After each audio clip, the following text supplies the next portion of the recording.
works. See, the red LED comes on.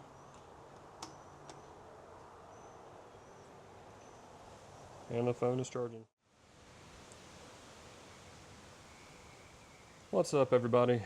I am attempting to install the Quadlock Wireless Charger onto my 2025 Honda Rebel 1100. I thought I had it all figured out. I bought the wireless charger with just the open-ended wires, positive and ground. And I thought, because the 2025 model has a USB-C port that's mounted up on the steering column, kind of behind the dash cluster. And so I thought, you know what, I'm going to buy a USB-C connector with open power and ground wires, solder the two together, and be able to plug it in as I needed to. That is not how this has turned out.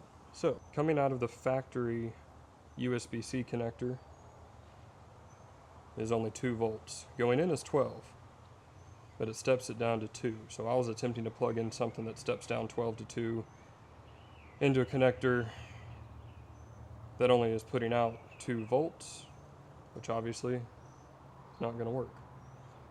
So I've removed the factory USB-C connector, and inside of its connector, if y'all can see that, is just a power and ground wire putting off 12 volts. So what I'm going to attempt to do is I'm going to cut this connector off.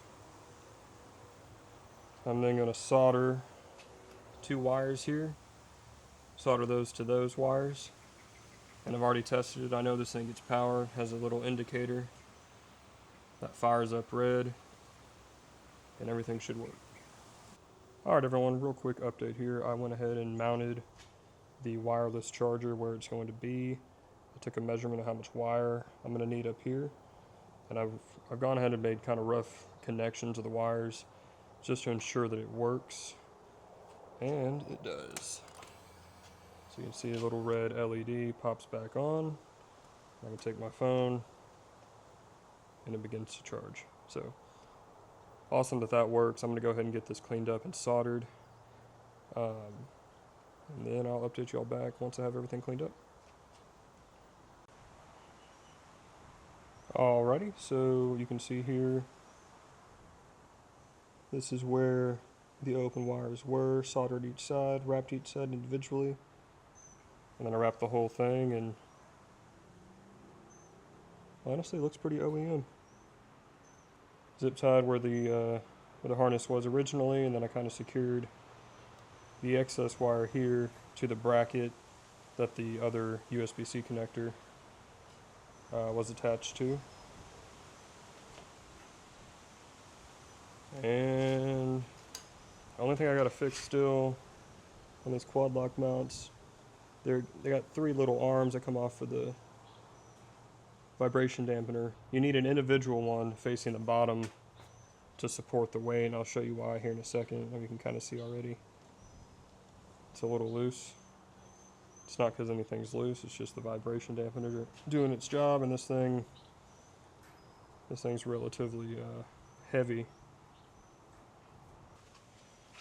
I'm gonna go ahead and put the whole thing back together and kind of give my thoughts and reasons why I went this way instead of the other option that Quadlock has.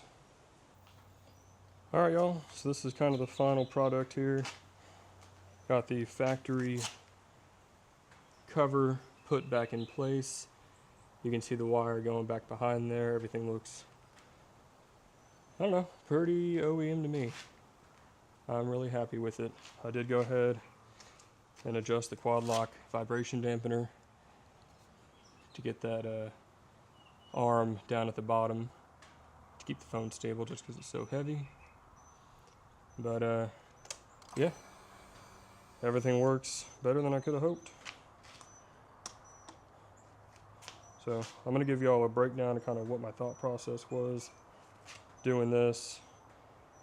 instead of the other solution that Quadlock offers, as far as having this thing turn on with the bike and not stay on all the time and drain your battery. So basically Quadlock offers a adapter harness, I guess that you would say, that connects to the battery, and then it connects into a USB end